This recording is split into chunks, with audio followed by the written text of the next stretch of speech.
पेट wait town में दोस्तों आपका स्वागत है। दोस्तों आज हम जानेंगे इंजेक्शन स्टीमवेट जेडएमसी के बारे में, जो वेलकॉन कंपनी का आता है। ये चिलेटेड मल्टी मिनरल जो इंजेक्शन है एक तरह से, इसका जो है कि जानवरों में पशुओं में क्या क्या लगाने से क्या क्या जो बेनिफिट हो सकते हैं, किन रोगों में लगा सकते हैं, इसकी डोज क्या रहती है और इसके साइड इफ़ेक्ट्स क्या हैं। तो ये जानने के लिए दोस्तों सबसे पहले आप हमारे चैनल को सब्सक्राइब कर लीजिए, बेल आइकन के बटन को भी दबा दीजिए। तो आइए दोस्तों शुरू करते हैं।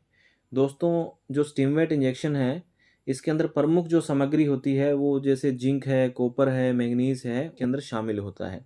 दोस्तों पहले अपन जान लेते हैं कि जिंक का अलग से वर्क क्या होता है, बॉडी के अंदर कॉपर का क्या वर्क है, मैंगनीज़ का क्या वर्क है, इनकी कमी से कौन-कौन से रोग होने के जो संभावना रहती है।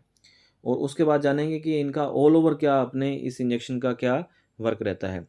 तो दोस्तों सबसे पहले बात करते हैं जिंक की। दोस्तों जिंक है जो पशुओं के अंदर बेहतर प्रजनन क्षमता, उसका स्किन कोट और हेल्दी स्किन बनाने का काम करता है, खुरों को हेल्दी बनाने का, उनके सींगों को हेल्दी बनाने का, और नर जो सांड है उनमें शुक्रवाणु के जनन में बहुत ज़्यादा इसका रोल रहता है, हार्मोन को बेहतर बनाता है, और जहाँ कंसेप्शन रेट डाउन है, गर्भधारण का भी पशुओं में इसका रोल रहता है जिंक का, और मेटाबॉलिज्म में भी इसका रोल रहता है। तो दोस्तों ये तो था कि जिंक के जो पशुओं के शरीर में क्या-क्या फ़ायदे हैं। अब बात करते हैं कॉपर के।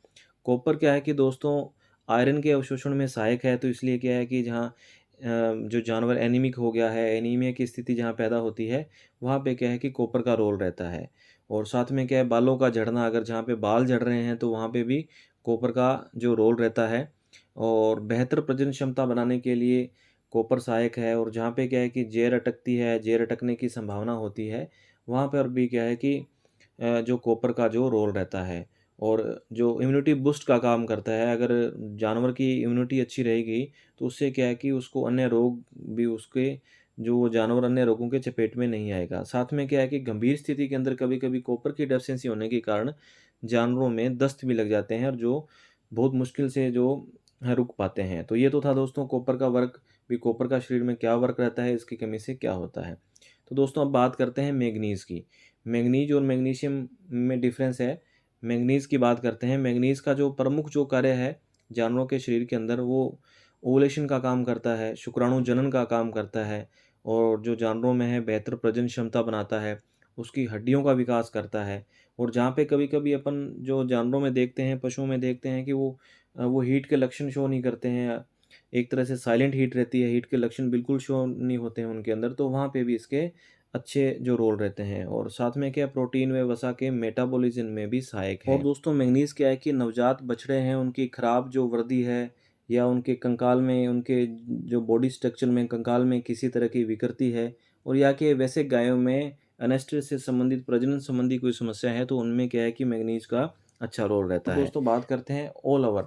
भी ऑल ओवर क्या है कि जो स्टीमवेट जेडएमसी चिलेटेड मल्टी मिनरल जो इंजेक्शन है, इसका पशुओं के शरीर में क्या-क्या रोल रहता है। तो दोस्तों सबसे पहले तो क्या है कि जो स्टीमवेट जेडएमसी इंजेक्शन है, ये क्या है कि प्रजनन क्षमता को बेहतर बनाता है, दुरुस्त बनाता है, और जो गाय या भैंस है, जो जानवर है, उसकी इम्यूनिटी को बढ़ाता है। साथ में क्या है कि उसका स्किन कोट है, हेयर लॉस हो रहा है, जहाँ पे जानवर का आँखों के चारों तरफ का हेयर लॉस हो रहा है, तो वहाँ पे भी इसका जो जेडएमसी जो इंजेक्शन है, इसका अच्छा रोल रहता है स्टीमवेट का। और खुर से संबंधित कोई समस्या है, या पशुओं के सींगों से संबंधित कोई विकार है, पशुओं में अडर को हेल्थी बनाता है। और जहाँ पे क्या है कि पशुओं के शरीर पर सफ़ेद धब्बे हो जाते हैं, ज़्यादातर भैंसों में देखा जाता है ये, तो वहाँ पे भी क्या है कि सफ़ेद धब्बे होने की जगह पे भी, वहाँ पे भी अपन इस इंजेक्शन का यूज़ करें, तो उनमें भी क्या है कि पशुओं को राहत मिलती है इस चीज़ से। और शरीर के अगर बाल झड़ रहे हैं, जैसे मैंने बता दिया, तो वहाँ पे भी जो इंजेक्शन के अच्छे रोल हैं। और उसका जो शाइनी कोट होता है, उसकी स्किन में चमक आती है पशुओं में। और साथ में क्या है, कभी-कभी देखते हैं कि पशुओं के जो थन हैं, उनमें क्रैकिंग आने लग जाती है, वो फटने लग जाते हैं, जिन पे अपन कभी-कभी क्या है ऑइंटमेंट भी लगाते हैं, तो फिर भी एक बार ठीक हो जाते हैं, फिर वापस हो जाते हैं। तो ये समस्या भी क्या है कि अगर दूर करने के लिए स्टीमवेट इंजेक्शन का उपयोग किया जा सकता है। जहाँ पे प्लेसेंटा से संबंधित कोई समस्या हो, जो आरओपी से संबंधित, जहाँ पे जैर अटकती हो बार-बार, तो वहाँ पे क्या है कि अपन इस इंजेक्शन को लगा सकते हैं।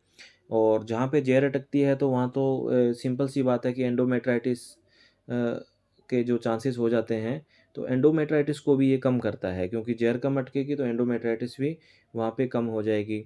पशुओं में जो छोटे बछड़ों में है उनमें क्या है कि ग्रोथ का काम करता है और उनके जो है हड्डियों के ढांचों में भी ये सुधार करता है। साथ में क्या है कि उसकी जो पशुओं की इम्यूनिटी बूस्ट का काम करता है, उनमें रोग प्रतिरोधक क्षमता को बढ़ाता है। और साथ में क्या है कि ये एक तरह से पशुओं में जो जानवर कंसीव नहीं हो रहे हैं, उनको बार-बार अपन एआई कर दी है, तो कंसीव नहीं हो रहे हैं, तो वहाँ पे क्या है कि कंसेप्शन रेट बढ़ाने के लिए भी अपन स्टिमुलेट जो इंजेक्शन का यूज़ कर सकते हैं। दोस्तों अब बात करते हैं कि स्टिमुलेट जो इंजेक्शन है, इसका जो रूट क्या रहता है। दोस्तों ये जो इंजेक्शन है 2 रूट में है। इसको इंट्रामस्कुलर रूट में लगा सकते हैं, डीप इंट्रामस्कुलर रूट में, और सबक्यूटेनियस चमड़ी के नीचे भी अपन इसको लगा सकते हैं। और दोस्तों अब बात करते हैं कि इसकी डोज़ क्या है पशुओं में। दोस्तों इसकी जो जो डोज़ है अकॉर्डिंग टू ऐज है। अगर 1 वर्ष तक के बछड़ा या बछड़ी है तो उसको क्या है कि 1 ml 50 केजी बॉडी वेट के हिसाब से अपन दे सकते हैं। अगर वो 1 से 2 साल के बीच में है तो उसको 1 ml 75 केजी बॉडी वेट के हिसाब से अपन इस इंजेक्शन को दे सकते हैं। अगर वो 2 साल या 2 साल से ऊपर है, 2 साल से अगर ऊपर है तो वहाँ पे क्या है कि 1 ml अपन 100 केजी बॉडी वेट के हिसाब से अपन इसको दे सकते हैं। दूसरा क्या है कि दोस्तों इस इंजेक्शन को देते समय अपन को इस बात का ध्यान रखना होगा कि इसकी ओवरडोज़ बिल्कुल भी नहीं देनी है। जो ओवरडोज़ के काफ़ी साइड इफ़ेक्ट्स हैं, तो आप इसका ध्यान रखें। अगर ओवरडोज़ दे भी देते हो, तो वहाँ पे क्या है सिम्प्टोमेटिकली आप ट्रीटमेंट कर सकते हैं।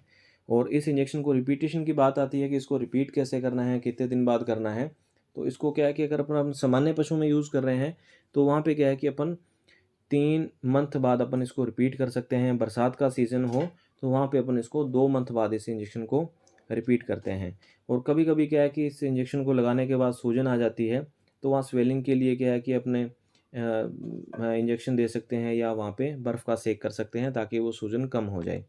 अब दोस्तों बात करते हैं कि एनिमल्स में इसका डोजिंग शेड्यूल क्या है। तो अगर डेयरी काऊ है या बफेलो है तो वहाँ पे अपन क्या है कि उनके जो काल्विंग है उससे 4 हफ्ते अपन पहले इस इंजेक्शन को लगा सकते हैं। और साथ में क्या है कि एआई के 4 हफ्ते पहले इस इंजेक्शन को दिया जा सकता है। और अगर जो गाय या भैंस ड्राई ऑफ हो रही है तो उसके भी 4 हफ्ते अपन पहले दे सकते हैं।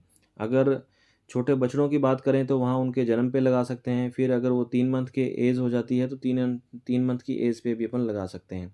हीफर्स की बात करें तो उनका क्या है कि एट इंटरवल 3 मंथ पे अपन ये इंजेक्शन लगा सकते हैं। और बुल्स में बात करें तो अपन 1 साल में 3 बार बुल्स में उनकी प्रजनन क्षमता है वो बढ़ाने के लिए अपन ये इंजेक्शन दे सकते हैं। तो दोस्तों आई होप कि आपको जानकारी बहुत अच्छी लगी होगी स्टिमुलेट इंजेक्शन पे। धन्यवाद।